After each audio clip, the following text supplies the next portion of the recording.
আপনারা দেখছেন জবর খবর, বাংলার স্পন্দন।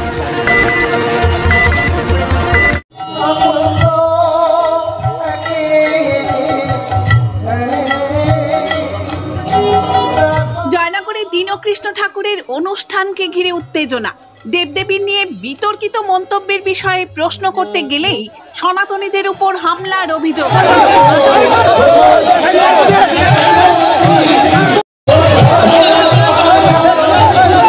অনুষ্ঠানে এসেছিলাম, দীনকৃষ্ণ ঠাকুরের অনুষ্ঠানে এসেছিলাম, সেখানে আমরা তাকে কিছু প্রশ্ন করতে গেলাম। শাস্ত্র নিয়ে এসে লিঙ্গ মহাপুরাণ, আমার শিব মহাপুরাণ, নন্দিতা শৈবের কাছে শিব মহাপুরাণ আছে, সুত সংহিতা, যা যা শাস্ত্র লাগবে সমস্ত রকম শাস্ত্র আছে। তিনি হরিবাসনে এসে কৃষ্ণকে অসুর বলেছে, আমরা তার প্রতিবাদ করতে আসলাম। তিনি সনাতন ধর্মের। শনিবার দুপুরে জয়নগর থানার অন্তর্গত মরিশ্বর হালদারপাড়ায় এক হরিসভায় কীর্তন গাইতে ওঠেন কীর্তনিয়া দীনকৃষ্ণ ঠাকুর। তার কীর্তন চলাকালীন সনাতনীদের পক্ষ থেকে দীনকৃষ্ণ ঠাকুরের কাছে তার কীর্তনে দেবদেবীর বিষয়ে বিতর্কিত মন্তব্য নিয়ে প্রশ্ন করতে যায়। অভিযোগ, সেই সময়ই সনাতনীদের উপর হামলা চালানো হয়।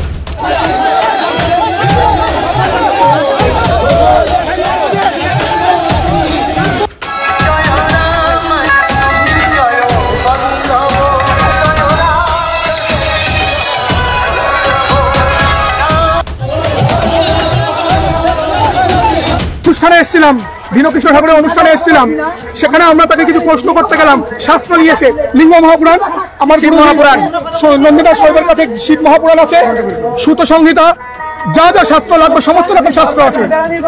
তিনি হরিবাসনে এসে কৃষ্ণকে অসুর বলেছে, আমরা তার প্রতিবাদ করতে আসলাম। তিনি সনাতন ধর্মের সমাজ সংস্কারক, নিজেকে বলেন তত্ত্ব বিশারদ। তিনি শিবলিঙ্গকে শিবের জননাঙ্গ বলেন কোন শাস্ত্র হিসাবে? কোন শাস্ত্রে? লিঙ্গ মহাপুরাণ। এটা তো পুরোপুরি শিবলিঙ্গকে ডেডিকেট করা। এই লিঙ্গ মহাপুরাণটা শিবলিঙ্গকে ডেডিকেট করে।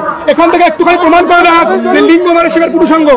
তিনি সংস্কৃত কিছুই জানেন না। তিনি বাকিটা এখানে আমাদের রয়েছে শিব মহাপুরাণ থেকে উনি এটা প্রমাণ করে দেখান। তাকে দিয়ে শাস্ত্র নিয়ে তার সাথে তর্কের জন্য এসেছিলাম, সে যে ব্যবহারটা করেছে সনাতনী হিসাবে এটা আমরা কখনোই মেনে নিতে পারি না। উল্টে আমরা যখন তাকে প্রশ্ন করতে গেলাম, তারই কিছু অনুসারী তারা আশেপাশের কোথা থেকে এসেছে হয়তো লাঠি নিয়ে আমাদেরকে মারতে আসলো, কিন্তু আমাদেরকে তো ধাক্কা মারলোই, সঙ্গে দীনকৃষ্ণকে আঘাত করার একটা চক্রান্ত করতে গেল। আঘাত কিন্তু করেনি দীনকৃষ্ণকে, উল্টে আমাদেরকেই লাঠি মারলো, ঘুষি মারলো, আমাদেরকেই ধাক্কা মারলো। কিন্তু দোষ হলো কি, আমরা গেছি তার সাথে লড়াই করতে, অথচ আমাদের কোনো লোকবল নেই। আমরা 5 জন গেছি 500 জনের সঙ্গে লড়াই করতে। হ্যাঁ গেছি, শাস্ত্র নিয়ে লড়াই করতে গেছি, শাস্ত্র নিয়ে লড়াই করতে গেছি। মারতে এসছে লাঠি দিয়ে। আরে আমরা ভিক্ষা করছে, ভণ্ডামি করছে না। ও যদি জিজ্ঞেস করতে চায় আমাদের গ্রুপ পরম্পরাকে মারতে এসছে। গুরুজি যুক্তি তর্ক দিয়ে বোঝাতে চেয়েছে গ্রুপ পরম্পরা সম্পর্কে বলে দাও আমাদের। আমাদের শাস্ত্রীয়ভাবে মহাপাশুপথ শৈব পরম্পরা, অবধূত পরম্পরা, আমরা সেই পরম্পরা থেকে বিলং করি। আমার গুরুদেব শ্রী কাশীনাথ চক্রবর্তী, তিনি কাশীতে অবস্থান করেছিলেন, তিনি এখন পরলোক গমন করেছেন, শিবলোকবাসী হয়েছেন তিনি।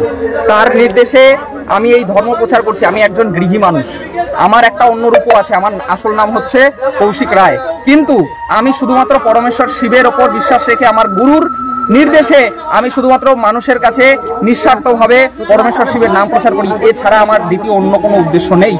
আমি শুধুমাত্র বেশ কয়েকজন সনাতনী আছি যারা আমার কাছে এসে তারা দুঃখ প্রকাশ করেছে যে পরমেশ্বর শিবের নামে সে যাচ্ছে তাই নিন্দা করে চলেছে। সে বলছে পরমেশ্বর শিবের লিঙ্গ নাকি থেতলে দেওয়া হয়েছে, ঋষি পত্নীরা নাকি থেতলে দিয়েছে, সেই লজ্জা ঢাকার জন্য বেলপাতা দিয়ে ঢাকা হয়েছে। কোন পুরাণে আছে আমি জানতে চাই, সেই জন্য এখানে এসেছি। একটা প্রশ্ন করবো। একটু আগে তিনি নারীবাদী অনেক জ্ঞান দিলেন, সমাজে নারীদেরকে স্থান দেওয়া হয় না, অথচ তিনি মা দুর্গাকে, দুর্গা পুজোর কিছুদিন আগে সরস্বতী দেবীকে তার কুচো যুগ শোভিত, তিনি তো না জানেন সংস্কৃত, না কিছু জানেন, সেটাকে নিয়েও খিল্লি করলেন, বিদ্রুপ করলেন যে মা সরস্বতীর যে বুক, অর্থাৎ নারীদের যেই জায়গাটা গোপন অঙ্গ যেটাকে আমরা বলছি, সেটাকে নিয়েও তিনি খিল্লি করছেন। মা দুর্গার 10 হাত, তিনি প্রশ্ন করেছেন মা দুর্গা 10 হাতে 10টা ব্লাউজ কে বানাতো? এগুলো কি উনি নারীদেরকে সম্মান দিচ্ছেন? উনি একটু আগে লাইভ ভিডিও, ইউটিউবের ভিডিওগুলিকে বন্ধ করতে বললেন, ক্যামেরাগুলোকে বন্ধ করতে। উনি বলেছেন ক্যামেরার সামনে কারণ কি উনি যখন কীর্তন শুরু করছিলেন তখন উনি দেখেছেন 4-5 জন আমরা কপালে ত্রিপুণ্ড ধারণ করে, রুদ্রাক্ষ মালা ধারণ করে, শ্বেত বস্ত্র ধারণ করে আমরা সই করে এসেছি, হিন্দুরা যাচ্ছি, উনি সেটা বুঝতে পেরে উনি তৎক্ষণাৎ বন্ধ করালেন। আমার এদিকে তাকিয়ে অনেকক্ষণ ছিলেন তিনি, তারপর আমাদেরকে আটকে দিলেন। এবং দীনকৃষ্ণ ঠাকুর এখন দেখুন বলছে শিব ভক্তরা গাঁজাখোর, শিব ভক্তদের আমি এই শিব পুরাণ লিঙ্গ পুরাণ থেকে আমি তাকে বলতে চাই যে সে দেখাক কোথায় বলা আছে শিব ভক্তরা গাঁজাখোর, শিব গাঁজা খায় দেখাক। যেখানে বলা যায় নেশা করা, ব্রহ্মচর্য পালন করতে হয়, নেশা করা উচিত নয়। পরমেশ্বর শিবের জন্য যদি ব্রত পালন করতে হয় তাহলে আমাদের নেশা ছাড়তে হবে। সেখানে উনি কোথায় পেয়েছেন এই ধরনের কথাবার্তা? হাতে মহাদেবের সিংহা থাকে, সেইটাকে যদি কেউ গাঁজা বানায় সেটা তার দোষ, পরমেশ্বর শিবের নয়। হাতে তার সিংহা থাকে, যে সিংহা ফোকে আমরা তার দোষ, এখানে ঢুকবে না, ঢুকেওনি। আমরা এসেছিলাম সনাতন ধর্মের প্রতিনিধি হিসাবে। আমরা নিজেরা থেকে লাঠি নিয়ে কিছু মাতাল আছে, তার ভক্ত, দীনকৃষ্ণের ভক্ত, কারণ যে শিবকে গাঁজাখোর বলতে পারে, শিব ভক্তকে গাঁজাখোর বলতে পারে, তার নিজস্ব ভক্তই নিজস্ব ভক্ত আসলে গাঁজাখোর। তিনি অন্যকে বলেন, যে এক মায়ের বেটা হয়ে থাকলে এসে শাস্ত্রার্থ করো। আমাদের সামনে এসে বসে করুক, শাস্ত্রার্থ করুক। আজকে আমরা গেছিলাম তো, আমরা এক মা না, এক বাপের সন্তান। মেডিকো মাল্টি স্পেশালিটি ক্লিনিক ও ডায়াগনস্টিক, এখানে অত্যাধুনিক মেশিনে CT scan, CTG, 4D, ultrasonography, digital x-ray সহ সমস্ত ধরনের শারীরিক পরীক্ষা করা হয়। প্রতিদিন বিশেষজ্ঞ চিকিৎসক দ্বারা পাবেন সুচিকিৎসার সুযোগ। মেডিকো মাল্টি স্পেশালিটি ক্লিনিক ও ডায়াগনস্টিক, জয়নগর থানা সংলগ্ন রেলগেটের কাছে, স্পন্দন নার্সিং হোমের বিপরীতে। ফোন 9832800700 এবং 9933749467। এলাকার মানুষের সুস্বাস্থ্যের কথা মাথায় রেখে কলকাতার পর জয়নগরে এই প্রথম আমরা কেএমটিও হলটার পরিষেবা চালু করলাম। Satyajit diagnostic centre, CT scan unit, Joynagar, Radhapallabtala. অত্যাধুনিক G32 স্লাইস মেশিনে সিটি স্ক্যান, সিটি এনজিও এবং 3D সুবিধা পেতে আপনাকে আর কলকাতায় দৌড়াতে হবে না। দক্ষিণ 24 পরগনায় এই প্রথম অত্যাধুনিক G32 স্লাইস মেশিনে 24 ঘন্টা সিটি স্ক্যানের সুবিধা পাবেন আপনার এলাকার Satyajit diagnostic centre CT scan ইউনিটে।